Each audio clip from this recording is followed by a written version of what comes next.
أعوذ بالله من الشيطان الرجيم.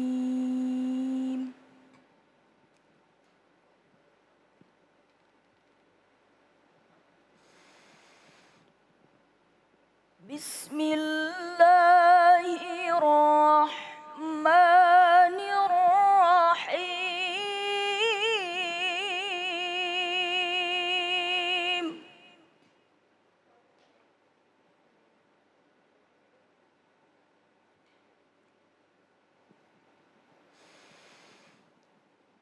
وآت ذا القربى حقه والمسكين وابن السبيل ولا تبذر تبذيرا.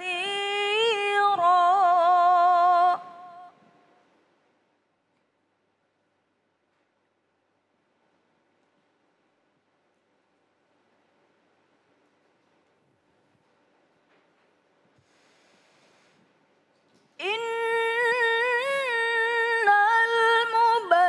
المبذرين كانوا إخوان الشياطين.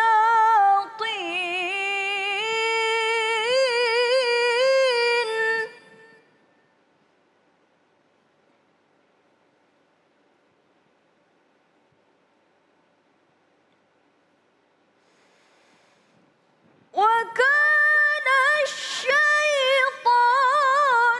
لربه كفورا.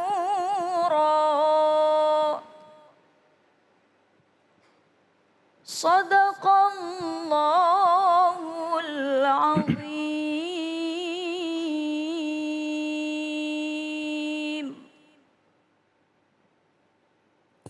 Maha benar Allah dengan segala firman-Nya. Nadia Hawashi. Dan baik, alhamdulillah kembali lagi di Cahaya Hati Indonesia dan kita akan membahas tema kita yang gak kalah serunya nih. Masya Allah ya. Hidup boros temannya syaitan bersama guru kita Al-Ustaz Taufikur Rahman. Guru sehat. Alhamdulillah baik. Masya Allah guru, kalau ngomongin masalah boros kadang-kadang kita bingung. Ini kita boros apa enggak sih gitu, apa kita udah keluarin emang buat kebutuhan kita apa enggak nih. Kadang aneh mah gak boros tapi pelit, ada juga gitu. Ada terlalu mikir-mikir, terlalu nimbang-nimbang, nah kadang-kadang gitu. Nah mohon pemahamannya nih guru, kira-kira yang disebut hidup boros temannya setan ini seperti apa guru? Terima kasih. Assalamualaikum warahmatullahi wabarakatuh. Waalaikumsalam warahmatullahi wabarakatuh. Alhamdulillahi rabbin nas, malikin nas, ilahin nas, wassalatu wassalamu ala asyrafin nas, wa ala alihi wa ashabihi wa ummatihi khairin nas. Amma ba'du, pemirsa Cahaya Hati Indonesia dimanapun Anda berada, ikhwah fillah, satu pantun pembuka dari Al-Fakir. Setelah tadi kita mendengarkan lantunan kalam ilahi yang begitu indah, baca Quran dulu di taman, di hari Jumat waktunya istirahat. Kalau Quran kita jadikan pedoman, hidup selamat dunia akhirat. Masya Allah. Ya. Kalau dari saya sederhana saja, puun tomat tumbuh di taman, ditanam aki-aki, setelah itu berjemur. Salam hormat dari Taufikur Rahman, terus kita panjang umur, murah rezeki. Amin. Ya Allah. Murah rezeki, panjang umur. Amin. Amin ya Rabbal. Ikhwah fillah rahimakumullah, boros temannya setan. Tadi Ustazah Nadia telah bacakan firman Allah, surat ke-17, juz ke-15, ayat 26-27. Di situ diawali dengan perintah dulu. Wa'ati dzal qurba haqqahu wal miskina wabnas sabil. Dan berikanlah ya oleh kamu sekalian kepada kerabat yang terdekat haknya. Kemudian juga kepada orang miskin dan mereka-mereka yang berjuang di jalan Allah. Wala tubadzir tabdzira, tapi juga jangan terlalu boros. Nah ini menunjukkan di mana harta yang kita miliki Allah berikan kepada kita, jangan terlalu dikentit habis, juga jangan juga terlalu berlebih-lebihan.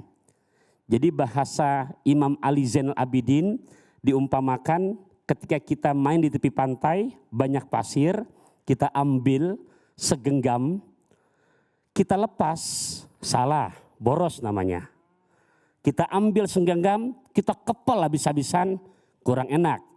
Ret gulit naik bis, pelit habis. Nah, jadi yang boleh gimana? Kita keluarkan. Nah, oleh karenanya 3 macam sifat yang Nabi benci yang ada pada sifat Bani Israel. Kila wakola, 1 banyak ngomong yang gak ada isinya. Itu kalau ngomong udah sendok terbalik. Selalu ceritanya LN terus. Amrik, Singapura, cerita sama kita. Tapi lu beliin gak gue oleh? Enggak, gue cerita doang. Ngomong member. Tuh. Kedua, wakasratus soal. Banyak nanya sesuatu yang sudah jelas. Yang ketiga, ini yang kita lagi bahas. Yang disebut kebaros beli ketan. Boros temannya setan. Wa idoatul mal. Menghambur-hamburkan harta yang tidak ada manfaatnya. Makanya dalam hadis, baginda Rasul memesankan jauh-jauh hari indah sekali. Igtanim khamsan qabla khamsin. Jaga 5 hal sebelum datang yang 5. Ada berapa, Bib? Baik ikhwafillah, disimak. Kepiting di dalam kerang, kerang dicapit batu. Pasang kuping biar terang, saya sebutkan satu persatu.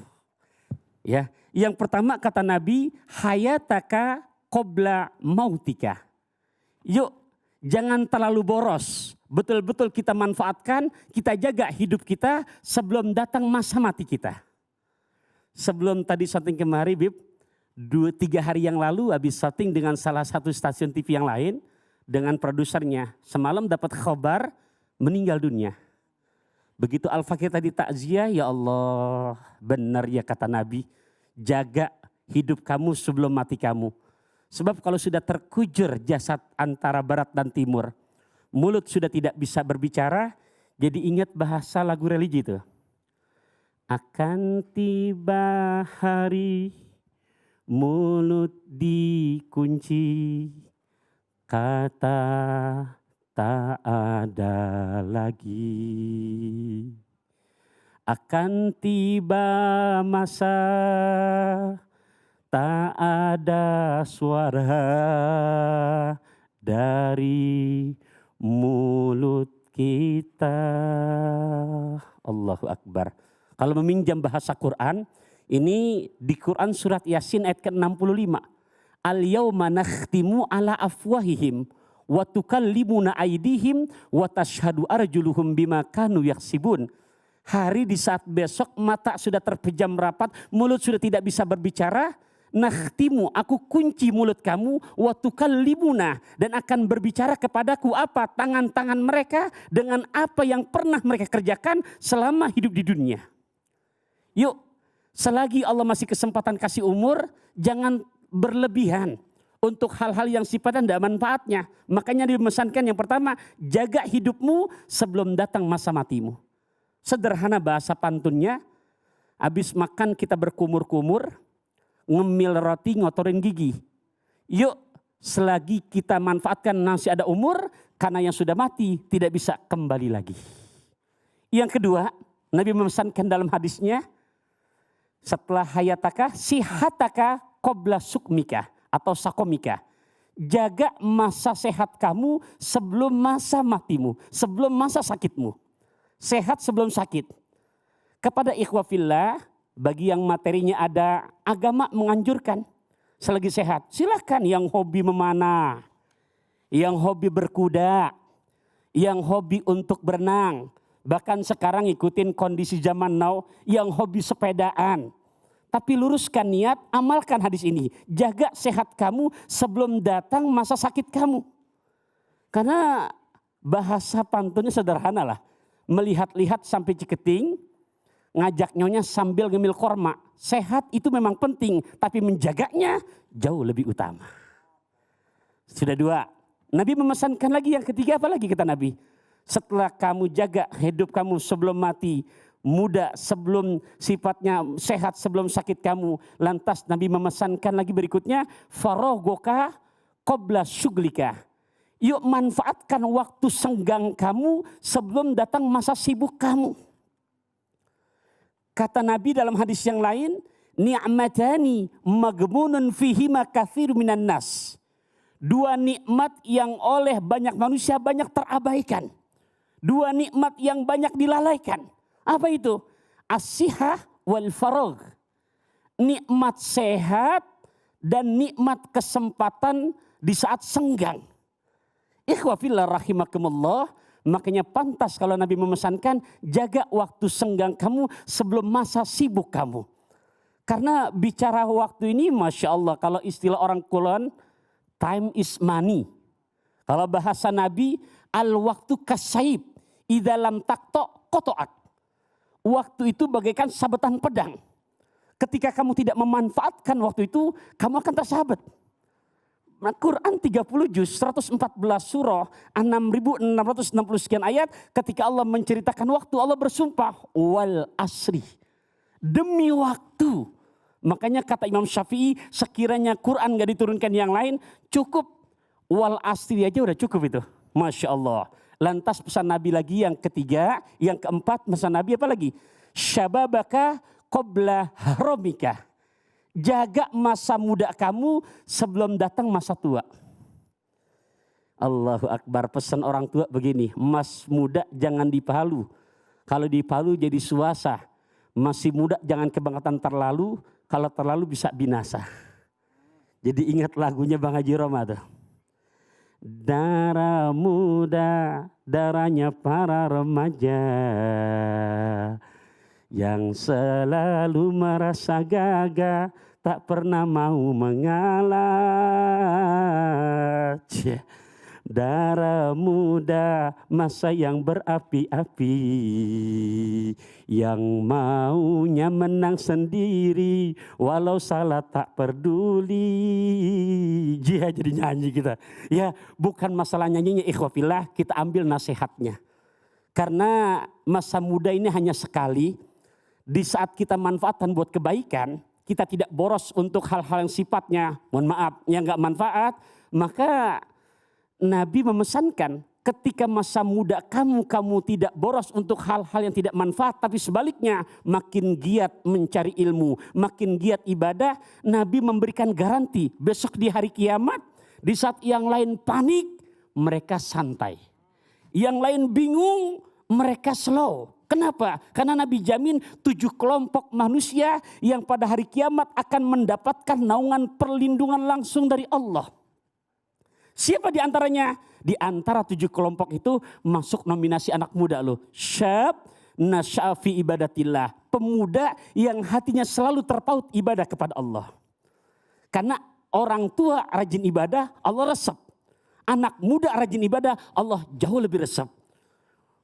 Ke masjid asar, keluar isya, tahlilnya 1000, lantas tahajud 1000 sampai 100 rakaat. Berapa umurnya? 80 tahun, udah pantes. Iya, udah mau bawa mati, mau ngamana masih nongkrong aja di perapatan kan begitu. Ya, singkat kata. Yang terakhir, makanya kata Rasulullah, apa itu? Yang kelima adalah Nabi memesankan setelah muda, kemudian sehat, dan yang terakhir adalah ginaka qabla fakrika.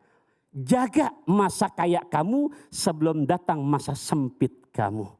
Ikhwafillah rahimakumullah, ketika 5 hal ini, ajaran yang Nabi ajarkan kita bisa laksanakan, insya Allah kita bahagia bukan hanya di dunia, bahkan dunia akhirat. Sederhana bahasa saya, ya, naik sepeda cahaya redup, memakai sal dan mukena. Yuk perbanyak ibadah selagi hidup, karena menyesal di akhir tiada berguna. Cakep, Masya Allah. Makasih guru, tuh 5 hal tuh yang istilahnya akan mengawasi kita supaya kita tidak boros ya. Dan baik guru, ini alhamdulillah ada pertanyaan dari Indah Bella. Pendapatan suami dan saya sudah cukup besar. Tapi saya merasa selalu saja kurang dan tidak cukup. Apa yang salah dari saya? Dan apa yang harus dilakukan ya Pak Ustadz katanya. Ya, jadi di dalamnya tidak ada barokah.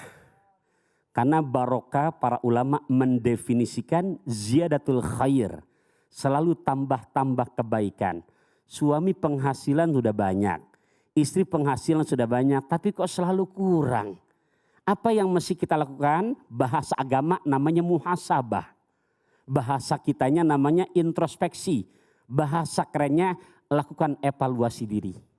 Yuk, kalau tadi kata Quran Di mana Ustazah Najia bacakan surat Al-Isra ayat 26, Allah nyuruh, berikanlah oleh kamu harta yang kamu punya kepada kerabat terdekat.